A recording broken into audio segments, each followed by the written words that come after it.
Fill her up. You're listening to the Gas Digital Network. And now, Tim Dillon is going to hell.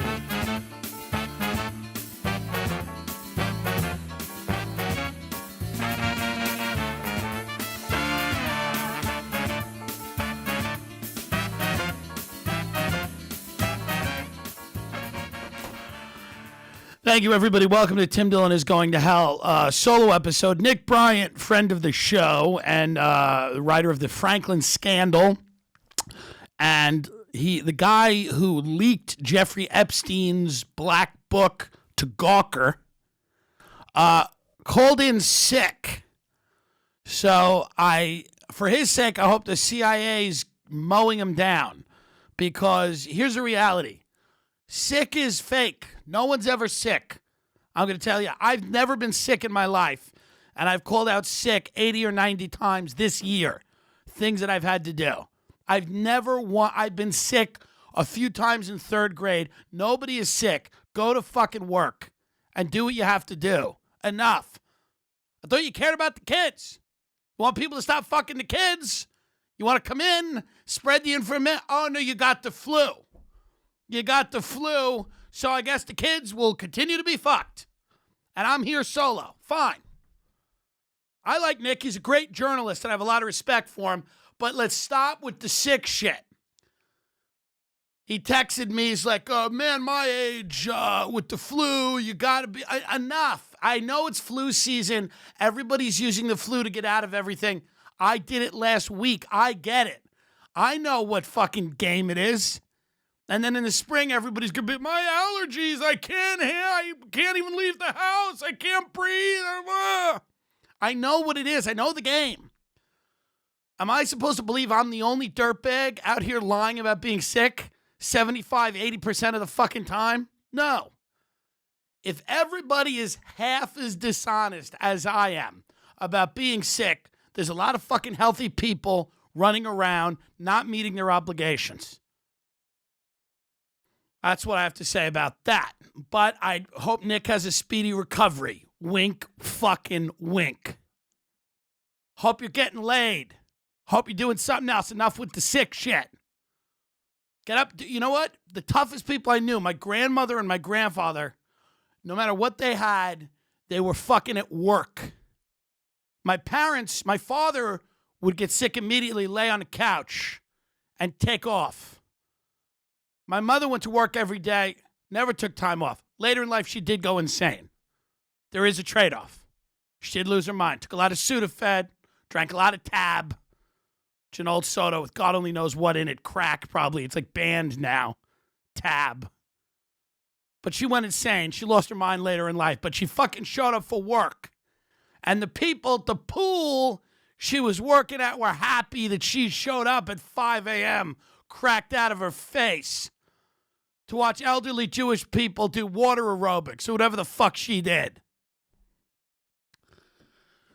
So again, we're here solo because of the flu taking people out of the game left and right. They can no longer participate because of the flu. Fine, I can talk about Epstein myself, and I will. I want to go over a few other things. There is real sickness. There's people that have like a legit GoFundMe. You know what I mean? That's real sick. And they're all over Facebook. Brianna has brain cancer. It's very sad. There's a picture of her doing something athletic. Just last year, she was in a color run. And they threw water balloons at her. And she ran 10 miles. And this year, she's stumbling around the house drooling. It's horrible. I'm not saying it's good. It's bad. It's very sad. Life is a meaningless nightmare. That being said, I cannot donate to every GoFundMe. I don't have the money. I don't have the wherewithal to do it. Neither do many of you. Many of you, like me, are good-ish people who are on social media 16, 17 hours a day, and it's a steady trickle of GoFundMes. I see a lot of GoFundMes. I see 5 a day. Conservative Conservative estimate, 5 a day. And these are worthy GoFundMes. These aren't like some bullshit. You see bullshit every now and then. But every now, some idiot wants a car. You see like that GoFundMe? I need a new car to get to work. Something ridiculous. There was this guy once, he was a comic from Long Island, and he put up a GoFundMe. He's like, hey, I need to get to work. I need a brand new car. And his goal was like 17 grand to get a brand new fucking car. I was like, you could get a beater for $1,500 and drive it back and forth. The guy also had kids. He's like, it would be also nice to see my kids with the car. So no, that easily identifiable as horse shit. I'm not going to fucking donate so you can get a brand new car to continue to be a bad father to your kids. But every now and then tragedy happens. People get incurable diseases, inoperable tumors, a lot of fires for some reason in the GoFundMe community. People's houses burned down. We've lost everything. These are real things. Okay? I recently had an incident. A guy that I knew growing up, I had a friend named, I don't want to say his name, but I had a friend growing up. He was one of my first friends. When you're growing up in the suburbs, you make a friend or two, you ride bikes together. You ride bikes, you dodge pedophiles, you fucking play Donkey Kong Country, Super Mario World. This is what you did. You swam at the beach in the summer. He was that kind of friend. He was a good kid. Recently died of a heroin overdose, I think. I don't know. I would imagine he was in and out of rehab. He had a lot of issues with that. I think that's how he died. I'm not certain. But he died, and I believe it's drugs. He wasn't in Afghanistan in a firefight with the Taliban. And I love these people on Facebook that, how he died. Stop in the comments. How did it happen? Can everyone stop when someone's 28 and dies? Go 3 profile pictures back. Do you see a profile picture of them standing on a beach, looking at with a Bible quote, like I'm trying to get it together? You know how they died. How did he die? He was kidnapped by rebels in Syria. No, it was a heroin overdose. Did they upload song lyrics in the past month? They died of heroin overdose. That's what happened. These idiots on Facebook, so fucking tone deaf. How did it happen? So I felt bad for the kid. It's one of my first friends. We didn't keep in touch that much, but every now and then we kept in touch. He would shoot me a message about comedy. He would tell me I'm funny. That goes a long fucking way with me, by the way. I have friends my whole fucking life who aren't on heroin, who are not as nice as this kid was to me. He was a sweet kid. In the depths of his heroin addiction, he got on Facebook Messenger and said, hey, that status you put up the other day, pretty funny. I appreciated that. And I would message him, how are you doing? You lived in Florida. And it's sad. It's tragic. I have members of my own family that are involved with drugs like that. Thank God I never did heroin. It's probably so much better than comedy. Thank God I never did it. So he died, and he's got a GoFundMe. The GoFundMe is so tragic. The mother is missing a foot because of diabetes. This is what the GoFundMe says. The mother is missing a foot. She's in a wheelchair. She's down a foot.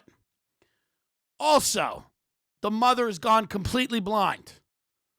Blind woman, one leg, in a wheelchair, holding her son's hand. Her son dies. It is a fucking rough GoFundMe. Very, very sad. Now, I got to donate. Here's how I've decided what GoFundMes to donate to. I'm only donating to GoFundMes where I know the people and I can advance the idea that I am more successful than I am by the amount of money that I donate. I'm using GoFundMes to maintain and project an image of success and wealth. That is what I'm doing. That is what you should do. I do not donate to strangers. Sorry. Can't do it. Not Warren Buffett. Okay? What I can do is look at the people I grew up with and say, I want to make them think I'm doing better than all of them. This is the place to do it. GoFundMe is the place to show people you got it like that.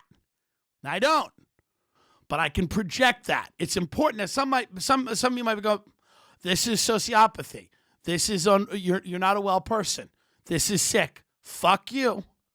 You know damn well you don't have the money to donate to every fucking GoFundMe. Pick the ones where you know the people, and by donating a certain amount of money, not only are you helping someone, but you're going to bed giving people the idea that you're doing better than they are. It's very important. So this is a lot of people that I grew up with, not a ton, but a lot. And I look, guy that I knew real well donates. A lot of people are donating 50. A couple of people are donating 30. Saw a few $20, which is the ultimate fuck you. Here's $20. The ultimate fuck you to a GoFundMe is throwing them a 20, okay? I see a few 20s, a few 50s. Now the goal is 5 Gs. I think like a lunatic for a moment. I don't do this, but I think, do I go in for 5? Do I pay for this fuck's whole fucking funeral? I just did fucking Rogan. I go in there with $5,000. Now, this is a moment of insanity. Thank God it's only a moment. It's only a moment. I don't do this, but this is what goes through my head. Do I go in with fucking $3,000 like a boss?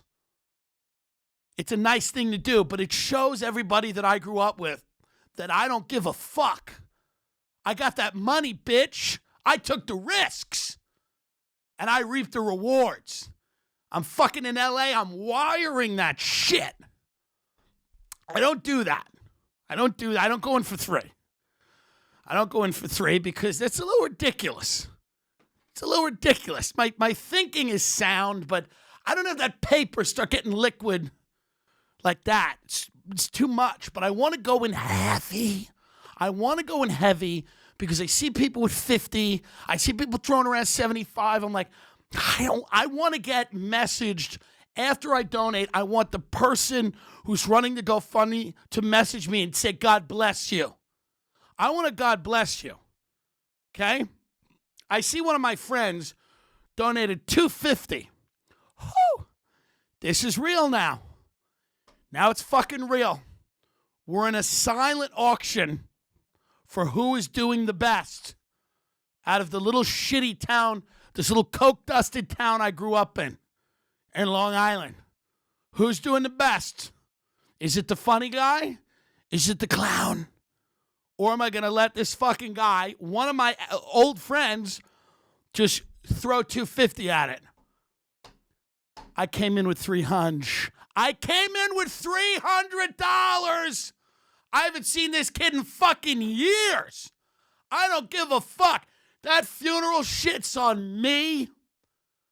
Everybody, mass cards on me. $300 I come in with because I don't give a fuck. I'm trying to do the right thing. The person who set the GoFundMe up, friends me on Facebook, messages me, God bless you for your generous donation. I have the fucking message. I message her, is there going to be a service? She's like, we don't know.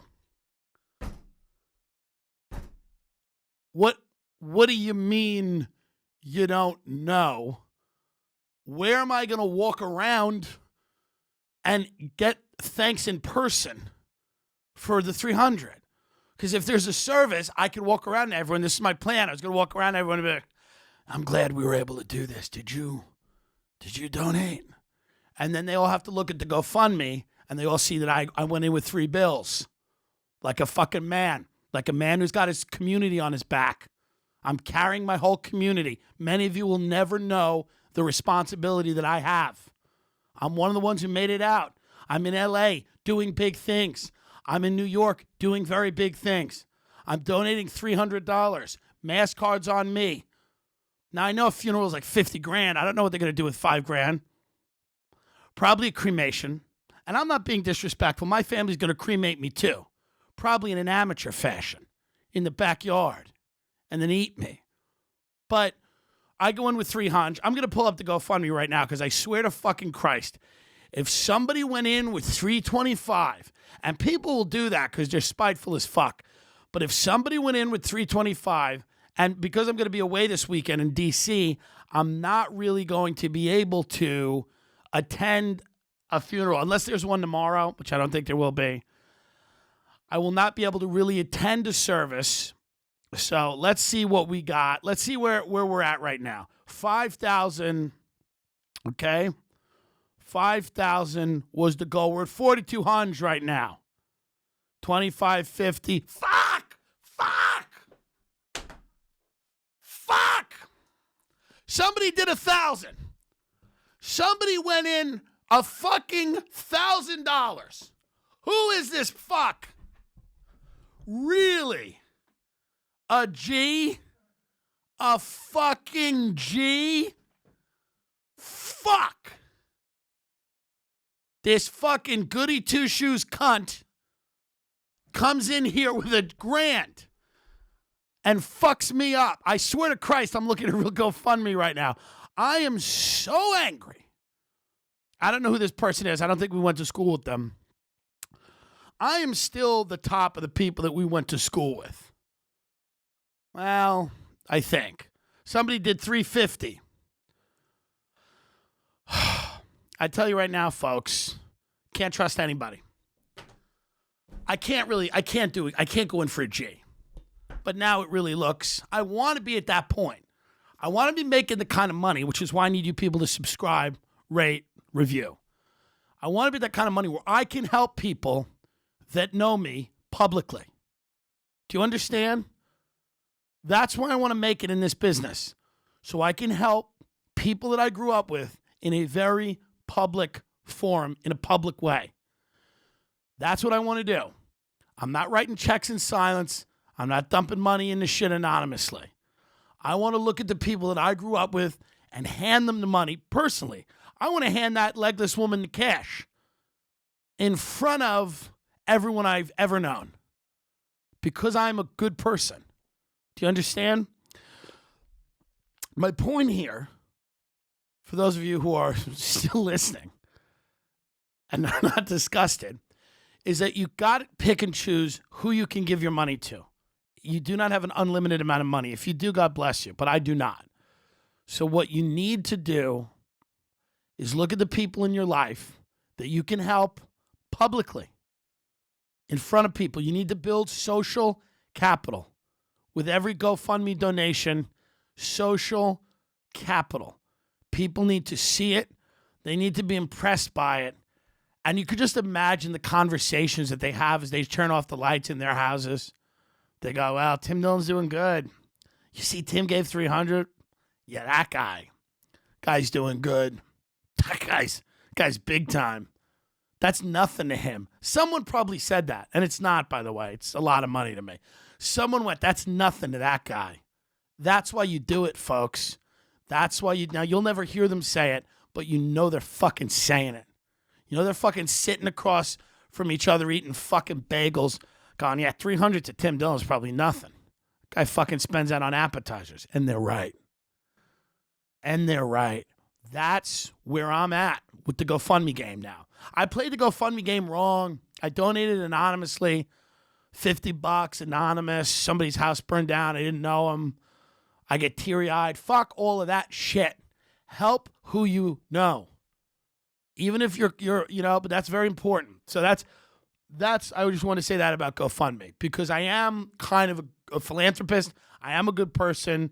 And a lot of people recognize that. They see me. They're like, oh, this whole thing you do is an act. Tim Dillon's going to hell. Yeah, not even likely I'm going to hell. I'm going to fucking heaven. Look what I'm doing. 300. Some fucking, who's donating 1,000? I mean, that's a person who is probably deeply, deeply affected by this whole thing. Or they're playing the game I'm playing on a much higher fucking level. And God bless the fuck out of them.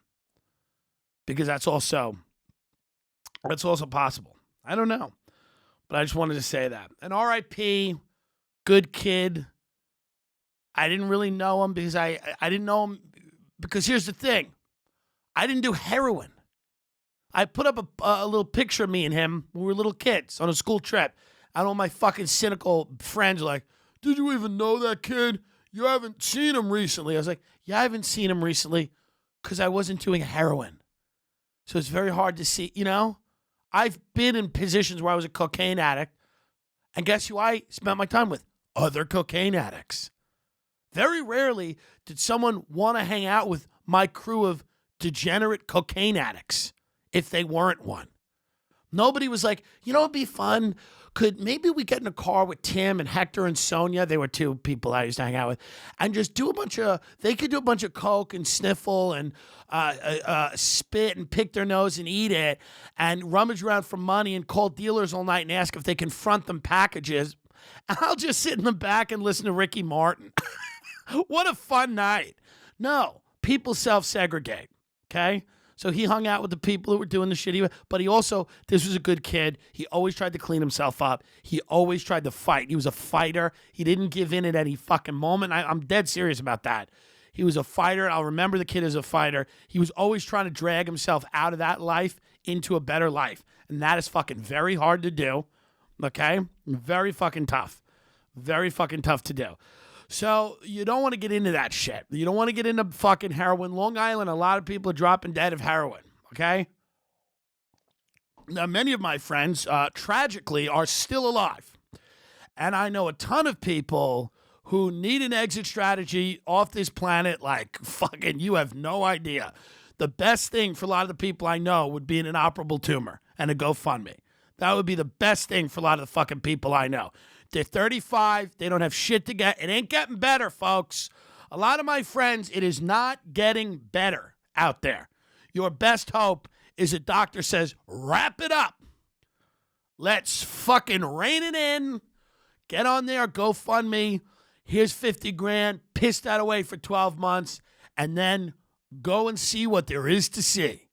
But it's sad. Sad that that's what's happening out there. Jeffrey Epstein, everybody's flipping out. Everybody's like, the scandal. Now, Jeffrey Epstein, if you don't know, is a billionaire pedophile. He had a private island called Little St. James. It was in like, I forget, not the British Virgin Islands, the French Virgin Islands. It was somewhere. He had a plane called the Lolita Express. People like Bill Clinton and Prince Andrew were frequent guests on the plane. The plane would take people all over the place, not only to his island. He would make other trips. But Clinton, I think, a few trips left his Secret Service detail off the plane and just took the plane. So it's like, well, what are you doing? Why do you feel so safe? That's the question. So Jeffrey Epstein's a guy. He's a financier. He lives in the Upper East Side of Manhattan. He has this island. He flies people all over the place in his plane to the island. His friend, British socialite Ghislaine Maxwell, and him are supposedly two people that ran an international pedophile, you want to call it pedophile, whatever term you want to use, for a sex ring that involved underage girls, for the most part. Although there might have been underage men involved, I don't know. But now also, Jeffrey Epstein, of course, was given a sweetheart deal by a judge who I believe is now the Secretary of Labor. I'm going to check that out. I think his name is Acosta. And he gave Jeffrey Epstein a sweetheart deal where Jeffrey Epstein served a very small amount of time in a federal penitentiary and did not have to disclose any of the names of his co-conspirators. And which is a big deal, assuming if they're people like Prince Andrew and Bill Clinton, these are serious people. You don't want to have to name the people that you're dealing with. And now, of course, Epstein's lawyers are like, no, he's not. There's no proof that he is running a sex ring. This whole thing's been overblown, blah, blah, blah. So what happened, I'll tell you guys some of the updates, okay? This is very recently. Long secret documents pertaining to billionaire hedge fund manager Jeffrey Epstein's child sex trafficking scandal may soon become public as a result of a new court ruling. The documents include years-old witness interviews, legal rulings, and other court records collected in 2015 when a woman named Virginia Guffrey sued Epstein's former partner, Ghislaine Maxwell, the British socialite, for defamation, claiming that Maxwell had publicly denied recruiting her into Epstein's sex ring when she was 16. So she says, you recruited me. Maxwell says, no, I didn't. You're a liar. She says, I'm hitting you with a suit for defamation. Now, the specifics of the documents are obviously not yet public based on, I don't know how to say her name, Giuffre, Jeffrey's lawsuit. It is likely that they contain a slew of damning information about allegations that have circulated. I'm going to keep reading this, but I do want to caution you people about something. Remember when Trump declassified the JFK documents and everybody thought that we were going to know, well, not everybody, but morons thought that we were going to know that one of those documents was going to be like, and this is who killed JFK. And there's going to be a line with the person's name on it. And none of that happened. I wonder why none of that happened. Because a lot of those documents were redacted. A lot of them had important information left out. And certain documents were released. Certain documents weren't. There was all kinds of reasons why. In that case, it was pertaining to national security. In this case, the release of what documents get made public and what's in those documents, I don't know yet.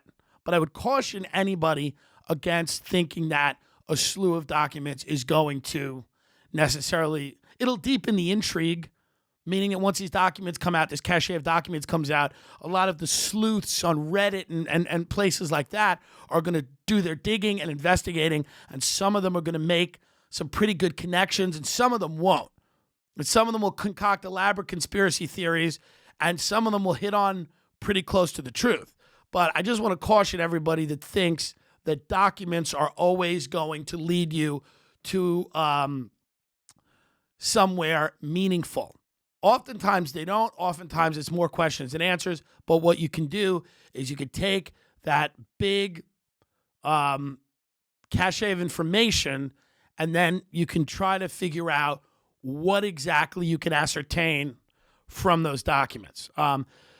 So the Miami Herald last November produced this bombshell investigation, and it was where Epstein coerced at least 80 girls to giving him massages and perform other sexual acts on him and others. So again, Epstein's got this island. It's not just him getting fucked, okay? He's got an island. He's a man about town. He is a billionaire. His black book, which Nick Bryant, who's sick, has the names of some of the most powerful people in the world, okay? Doesn't mean they're all fucking pedophiles. Doesn't mean they're all going to his island. But it means he's a billionaire. He's a connected guy, okay? You ever see Donnie Brasco? Friend of mine, friend of ours. Epstein's a friend of ours, okay? A lot of people know who he is. He's probably made some of the money. So the Miami Herald investigation exposes Epstein, 80 girls, meaning it's a ring. It's not a few girls. It's not a few of his buddies, you know. So basically, this is what it looks like. Imagine you're a U.S. attorney spearheading the prosecution of an alleged serial sexual abuser of children. You have statements from dozens of self-identified victims, teenage girls who do not know each other, but they tell virtually identical stories, which is, again, like what happened in the Franklin scandal. You basically have people corroborating each other's claims that don't know each other. They didn't get together to bring down fucking Jeffrey Epstein, okay? They provide corroborating descriptions of the suspect's genitalia, which people say is weird. They say it's like a little egg. This is what they say. This is what they say. I've never been there. I haven't seen it. The victims unanimously say that the suspect operated a kind of sex pyramid schemes. This is what he would do. And by the way, Trump threw this guy out of Mar-a-Lago. This is how bad this guy was. Do you know how bad you have to be for Donald Trump to throw you out of Mar-a-Lago? Do you have any idea what you have to be engaging in to get thrown out of Mar-a-Lago? Okay? You have to be either A, not white, or B, running an international pedophile ring. Those are the two ways you can get kicked out. But no, Epstein hit on an underage girl who was the daughter of one of the members. The member freaked out. Trump threw him out of Mar-a-Lago. And before that, Trump knew the guy. I mean, Trump's quoting, going, oh, Jeffrey likes young, beautiful women, blah, blah, blah. I don't know if Trump knew the extent of what he was into. Probably not. I think in that world, from what I've read about it, we've had a lot of authors come on and talk about it. It's kind of a don't ask, don't tell. Whether you're involved in shady shit, and they're all involved in some type of shady shit, whether it's business, financial fraud, whether your kids are fucked up, whether you're fucking people you shouldn't be fucking, whether you're having an affair on your wife, no matter what you're doing, you don't want the spotlight on you. So it's kind of this tacit agreement to just, maybe you're not into fucking going on the Lolita Express and going to the pedophile island, but you don't want to dig too deeply into those who are, because maybe you're fucking cheating on your taxes, or maybe you're having an affair with your wife, or maybe you're doing something where you don't need enemies. You really don't. No one needs enemies, but you don't need enemies that are billionaires. Certainly. You don't need enemies who can fucking do a lot to disrupt the comfort of your life. So that's why I think you find a lot of these people don't know what's going on. This isn't a situation where you have everybody at this echelon of society in on it. Everybody's not having secret meetings, but there are people that just kind of nod and shrug their shoulders and go, yeah. It's kind of like, your friend's fucked up. Your friend's a dick to his girlfriend. Blah, blah, on a much smaller scale. And you don't do anything. You don't get involved because it's not your life. It's not your business. So, but this is what all these victims say he did. He would offer barely prepubescent girls a lot of money to come to his house and give them a quote-unquote massage, coerce them into performing sex acts during and after the massage, offer those who liked the money but not the molestation more pay in exchange for luring other barely prepubescent girls to his home. Okay, they've uncovered phone records, flight logs, written messages corroborating all these claims, okay? A search of the suspect's property turned up naked photos of underage girls, written instructions for delivering flowers to a local high school. Great. A dresser drawer full of sex toys, loose dangling wires all over the property. The suspect having apparently removed all of his computer hard drive, surveillance cameras, and videos from the house shortly before the team arrived. Okay? Now, I want to talk about that for a minute because this is something that we will have Nick eventually on when he feels better. I think here's what people miss when they're talking about this type of activity. They miss the angle that is potentially blackmail. When we had Nick on, we talked about the Franklin scandal, which was an interstate pedophile network run out of Omaha, Nebraska, where kids were being peddled to wealthy, powerful people all over the country, but a lot of them in D.C., and there was a house in D.C. in the Colorama area where this guy, Craig Spence, would have these orgies, and you'd have these teenage boys come over and hang out with fucking senators and do all kinds of fucked up shit. The house was outfitted for blackmail. There were cameras. There was recording devices. Why? Well, if you can blackmail somebody in that way, if you can get them in a compromising position with somebody who's underage, you own them forever. So if you're the CIA or if you're a foreign intelligence agency, and this is how the intelligence agencies have operated forever, compromising assets. That's what they do. They have to compromise you and get you to work for them, deliver them information. Maybe they want you to vote a certain way on a certain issue. Maybe they want you to, maybe you were just a way to get to someone else, but whatever it is, they need to somehow compromise you. And there's ways you can do it. There's drugs, there's alcohol, there's money, there's all the things that we talked about earlier. But sex is a great way to compromise people. This is one of the most, if not the most effective way to compromise an asset. And everybody will kind of tell you that. And they get videotapes of you doing these heinous, disgusting, illegal things that would completely ruin your life and put you in jail. And now you have no choice but to go with the program. So now they own you, whoever these people are. So I'm willing to imagine that something of Epstein's scale, okay? Because you have to remember, it's a fucking private island.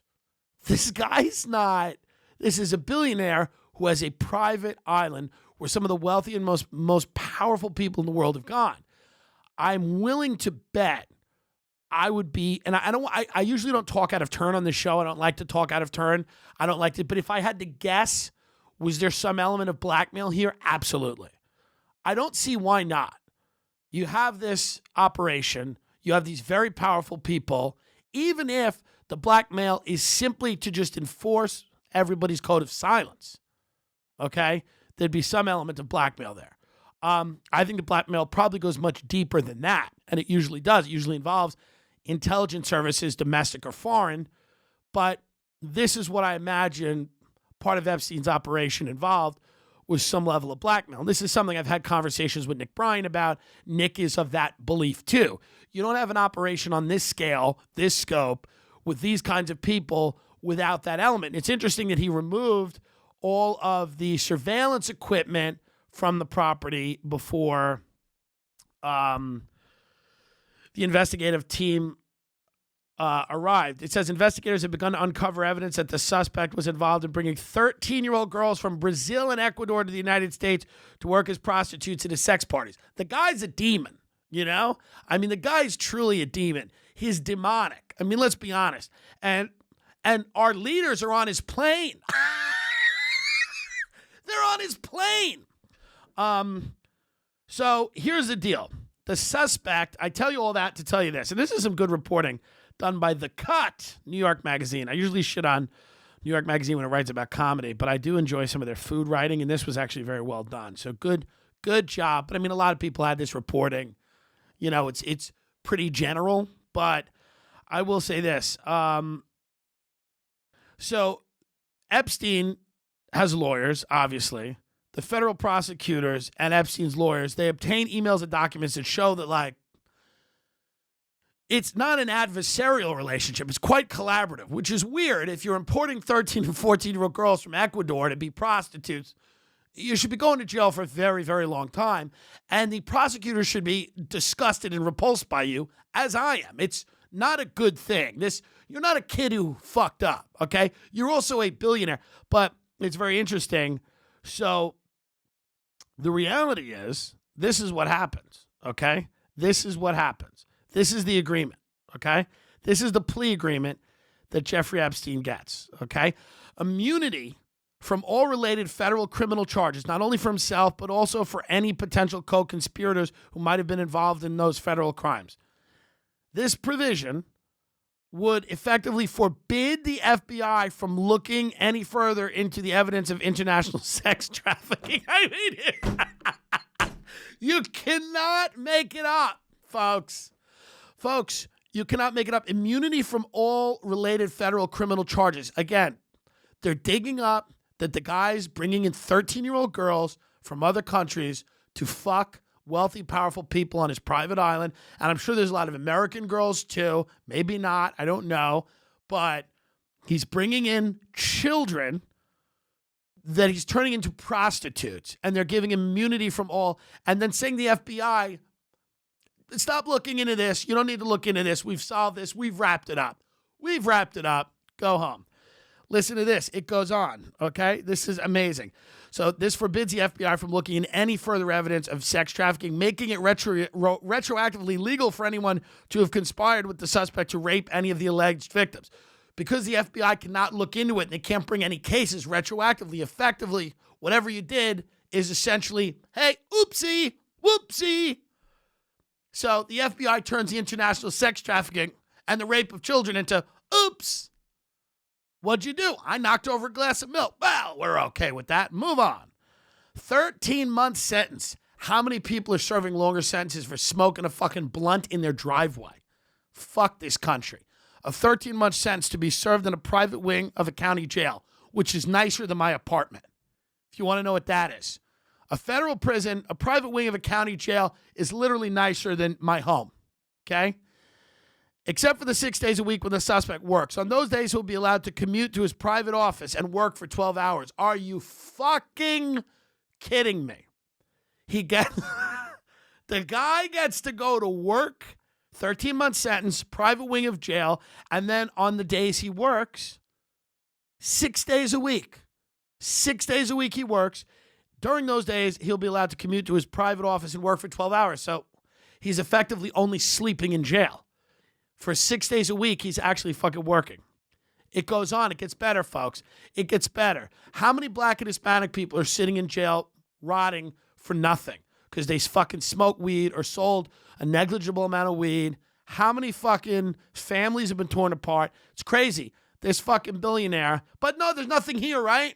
Conspiracies don't exist. We're all fucking nuts. Really? Fuck you. You know that's a lie. This would be a great time for an ad right now. A commitment that his agreement will be kept secret from the self-identified victims so they do not have the opportunity to protest the arrangement in court. Okay? Okay? They keep the agreement from the fucking victims. Okay? Can you imagine? These are literally the fucking circumstances of Epstein's plea. And he was doing all of the things that and I didn't even go into the more lurid conspiratorial stuff. We will. But these are just the facts of the matter. There's 80 women. They've all corroborated each other's claims. They're underage. He's been convicted before of molesting a 14-year-old girl. The guy is fucking importing girls in from other countries. He's got insanely powerful friends. He's got a private fucking island. He's got a very weird temple on that island. I don't know what that is, but Google Epstein Island Temple. My producers, the great Nate and Bobby Hutch is here today. It's always good to see Bobby. Bobby's not always here. Bobby's doing a lot of very important things, but every now and then Bobby stops in, and we appreciate when he's here. But can you imagine? So here's what they say too. They go, you have the federal prosecutors and the defense attorneys. Their relationship was a little too close for comfort. It's clear from emails and other records that prosecutors spent a lot of time figuring out a way to settle the case with the least amount of scandal. Okay?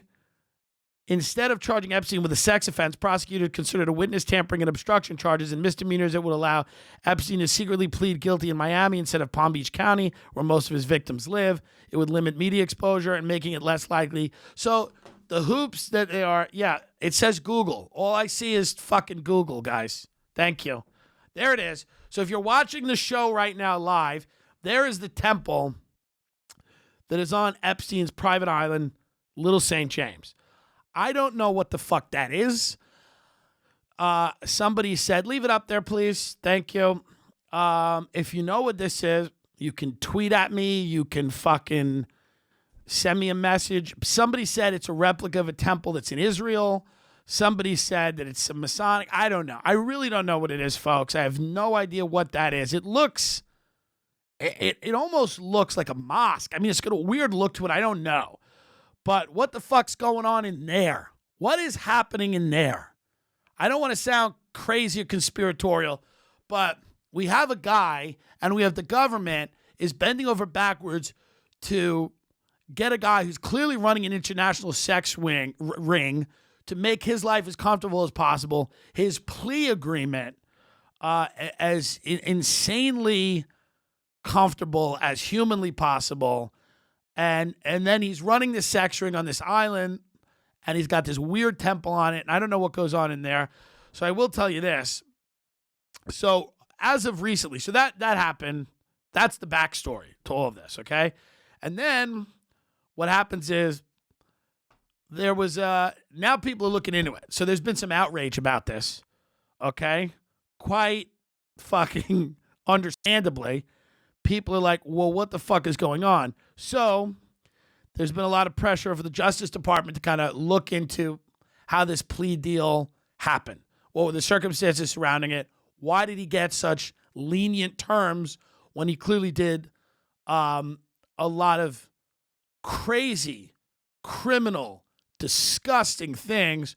Why is he allowed to go to jail for 10 hours a day in a private wing and not have to inform on anybody? Shouldn't you want to get to the bottom of this and fucking identify everybody who was involved in this? Guess not.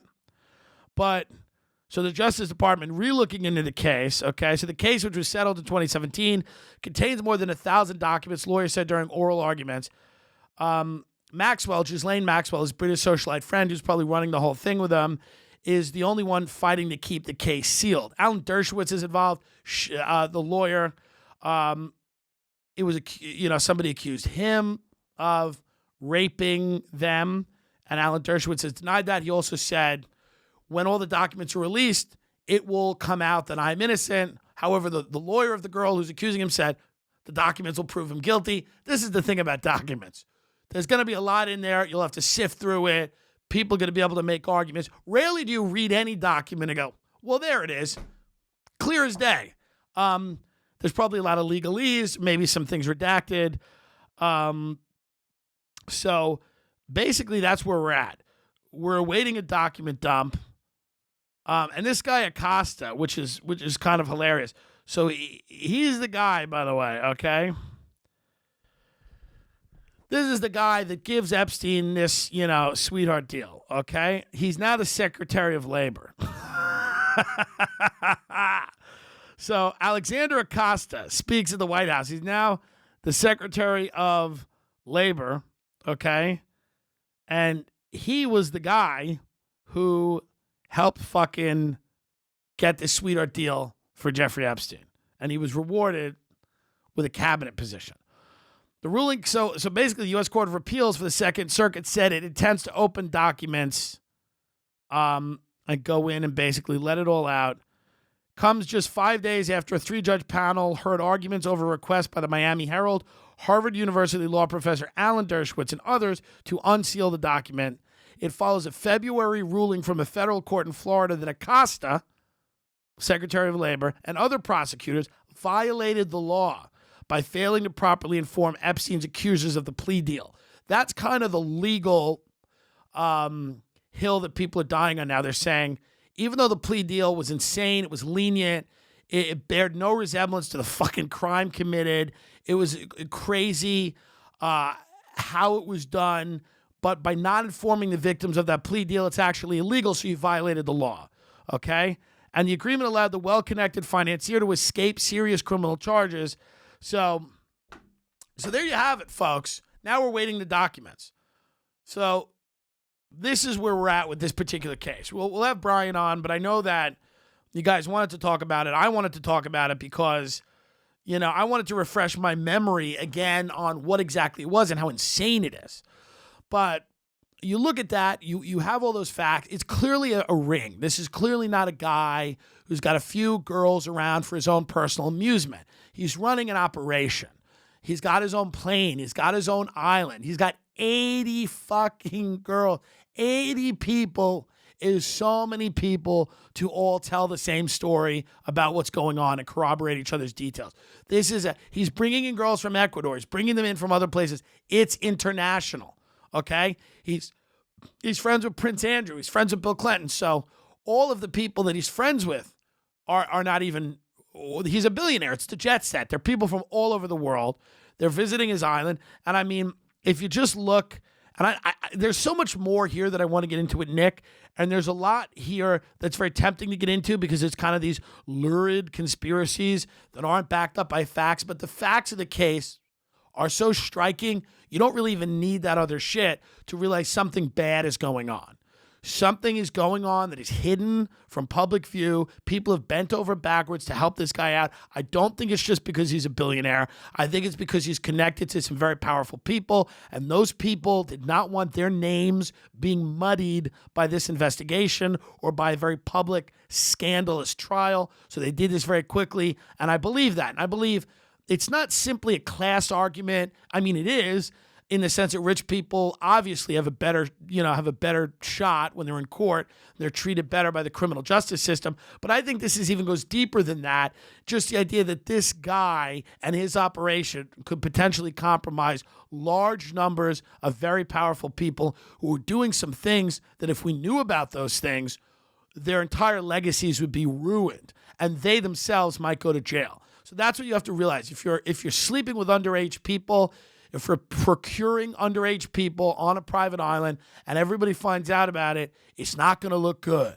There's not a PR firm in the world that's going to be able to turn that around. And these fucks know that. So that's why there's so much pressure to make things like that go away. But because of the internet, because of all kinds of different shows, because of the pressure that now there's public outcry because this information is so readily available. I mean, imagine you didn't have the internet. You didn't have these avenues. People could not discuss these things. They couldn't question these things. They couldn't share information with each other. You really would be in a sit. Now, is this going to matter at the end of the day? I don't know. I'm a cynical person, and I think that very possibly, even after all these documents are released, nobody's going to jail. I mean, these guys have been doing this shit forever. Yes, would it be nice to see them going to jail? Yes. But if I had to bet, if I'm a betting man, I'm betting on the rich kid fuckers to pull it out again. They seem to always evade capture. I think they'll probably do it again. Unfortunately, this is kind of the society that we live in. But if we couldn't share the information and talk about this shit, you wouldn't even fucking be able to put any pressure on the authorities to look into this, to reopen the case, to dump the documents, all of this shit. Even the JFK, the movie JFK got people interested in the case again, and there was all these new freedom of information requests like, let's see these documents. What the fuck happened?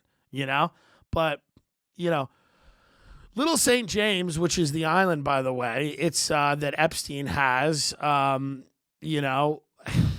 island with the fucking temple. I mean, could you, if you wanted to design a story that would make Reddit go crazy, Stephen Hawking was there, can you blame Stephen Hawking, though? That poor guy. He looked like a cooked shrimp. That guy. Let him, you know what I mean? It's Stephen Hawking. The guy's a genius, and he looks like a crawfish. Let him have some fun. I'm sure somebody's going to take that clip, and I'm going to get real. They're talking about that pagan temple on Reddit, man. Somebody messaged me before I did the show. Get into the temple, man. Figure out what the temple is. They're sacrificing people there. Maybe. I don't know. I don't know what's going on there. But I always find it interesting when someone's engaged in such despicable behavior and is very outwardly religious. By the way, that's all of them. They're all religious. So all of these fuckers, it's just funny to me. I mean, not funny like, but it's just, interesting. You have the Catholic Church. All of these people tend to rationalize all their behavior. They're all very religious. So it is very possible that this fucking site, it's almost sicker if he's not doing anything occult and he's not sacrificing people. He's just fucking kids and going to morning mass. That's even crazier. It's even crazier if it's just a real temple that he's going to. What did we do? Fuck a bunch of 13-year-olds? Okay, now let us pray. Let us pray for a good harvest. But this is what people do. So it's almost crazier if that's the case. But I don't know. We'll look into this. I got to go back to LA next week for some shit, but we're going to have Brian on. We're going to try to have him Skype in or something because Nick really is the foremost expert on this stuff. He is the guy for sex trafficking. He is the guy that has looked under the hood, talked to real people. He's gone and found things you cannot just find on the internet, okay? So it'll be interesting to see what he's got. I think Spacey was at the island. I'm not sure. But one thing that this does suggest is there are a lot of people that after Pizzagate happened, and we've talked about Pizzagate on the show, and we've said that there's no victims, there's no real evidence, there's a lot of weird Instagram posts and shit like that, but, I've never been moved completely by just the optics of anything. I need some raw information, which you have in the Franklin scandal, and you have in a lot of these other cases, so it is there. And if great journalists and people like that can't dig up anything, something's weird. That being said, a lot of people after Pizzagate just kind of dismiss the idea of organized sex trafficking or that sex trafficking could happen and that elites would be involved and that very wealthy people would be involved and they would be pulling the strings and it would be organized and it would be coordinated. And this, by the way, completely proves that does fucking happen.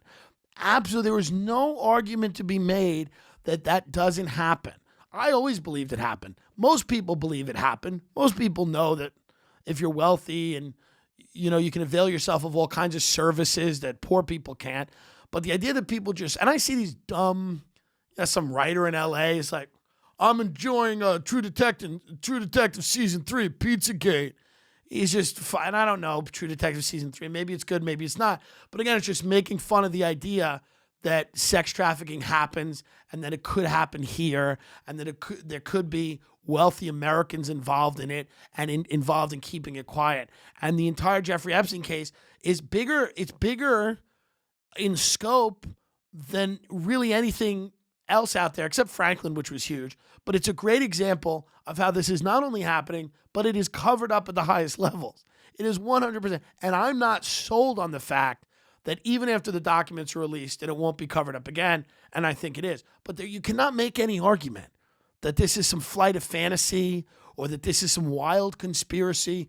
There's a private fucking island. There's 80 chicks saying that they were fucking molested when they were children. You have a guy that's been convicted. He's a convicted pedophile. You have a Lolita Express's jet flying around all these very wealthy people, powerful people, to that island. Well, what are they doing on the island? Why are they going to the island? For the breakfast? Is it a good breakfast? Is that where they're going? Are the views nice? No, it's fucking sex trafficking. So let's cut the shit, folks. We know that shit like that goes on. Hopefully we're going to have Nick Bryant come in when he has feeling better, because I know how sick people are. I feel so bad for him. I know it's the flu season, and he couldn't do Thursday morning, because the flu is worse in the morning. I don't know. But we love Nick. We'll have him on again. TimDillonComedy.com. And by the way, that's great GoFundMe advice, folks. That's great GoFundMe advice, because a lot of people are like, they're very intimidated when they see these GoFundMes. They're like, how do I do it? How do I do it? What do I choose? Who do I help? Who do I not help? I've given you I give you so much wisdom on the show, and I get nothing out of it. I get so little out of it from you people. Really, so little out of it. I'd like you to rate, subscribe, review the podcast, subscribe to Gas Digital, promo code HELL, get all the archives. Or even just, see me in the street, just look at me and say thank you. Don't even identify. Don't go, you Tim Dillon. Who cares? Worst comes to worst, you say thank you to some other fat chick. Just come up to me and you say thank you, because I've told you how to do GoFundMe now, and it's going to change your life. Once you realize that GoFundMe is a vehicle that allows you to project your own sense of self-worth into the puzzle, what's going to happen? You know what's going to happen? Other people are going to get helped. It's true. Other people are going to get fucking helped. So, TimDillonComedy.com. All upcoming dates should be on there. Tim J. Dillon, Dillon on Instagram and Twitter. If you like a video that we do, retweet it, repost it on Instagram, like, comment, subscribe to Tim Dillon's Going to Hell. It's our YouTube channel. Go and subscribe to that. We're putting out all these full videos for a few weeks before they go back. I think it's like 8 weeks or something before they go back. We're putting out a lot of great clips of the show that we do. Make sure you do that. It's a big deal. We appreciate it. So subscribe to the YouTube channel, Tim Dillon's Going to Hell. Rate and review the podcast. I'll be at Laugh Boston in May. I'll be at the DC Improv April 4th through the 6th. If you're in Washington, D.C., you want to talk about an occult, fucking evil place that I love performing in, because they're fun. These evil people are fun. Come on out, DC Improv, April 4th through 6th. We have a great fucking time. I'm going to be at Laugh Boston. I'm going to be coming to Dead Crow, Wilmington, North Carolina, the Great Skank Fest in June. You can see me. I'll be there. But come see me on the road. It's a great show. We have a lot of fun. And subscribe to the podcast if you can on iTunes. We're always trying to get that iTunes rating higher. We appreciate it. So this episode is basically just to kind of brush you up on what's going on with Epstein. So you get in an argument with some idiot at your fucking job who tells you that sex trafficking cults don't fucking exist. You got the fucking info to corner that motherfucker. Tell them they're wrong. They are wrong. We have it in black and white. This isn't a conspiracy. This isn't a fucking movie. It's not an idea. This is a verifiable thing where horrible people get away with horrible things. And by the way, this is only the shit we know about. This is only the shit that's fucking risen to the top. Can you imagine what goes on that we don't have any clue about in this fucking country? So I'm a little sick of people. I know after Trump got elected, and I talked about it on Rogan, people like to, shit on conspiracy theorists. They like to call us crazy. No, fuck you. You explain to me what everybody was doing at that fucking island. You tell me why they're all on the planes. You tell me what the hell's going on. And you tell me why this guy gets such a fucking sweetheart deal. It's swept under the rug. No, something's going on. There's no way this isn't a much bigger story than we even think it is, okay? Because we just did the fucking facts here, and everybody's mind is blown. I have people in the studio looking at me like, oh my God, these are just the fucking facts of the thing. We're going to get so much deeper with Nick Bryant. We're going to start talking about, God only knows, all these other possibilities that I didn't even want to go into because I don't want to talk out of turn. Nick is the expert. But this gives you a good, solid understanding of what's going on.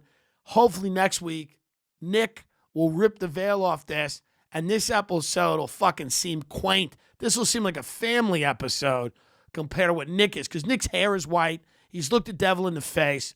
I mean, the guy's completely, he's out of his mind, you know? And I mean, you would be too if you fucking looked into this shit, you know? The guy started writing a book, and he stumbled on the Franklin scandal, and the guy looks like a ghost, you know? But he's sick. So next week, he's coming in. I don't have a GoFundMe, folks, yet. But when I am dying and when I have a GoFundMe, you go on there and you rock out. You rock out in front of all the other subscribers. You show them what a big fucking man you are. Okay? Thank you. Goodbye. That was good.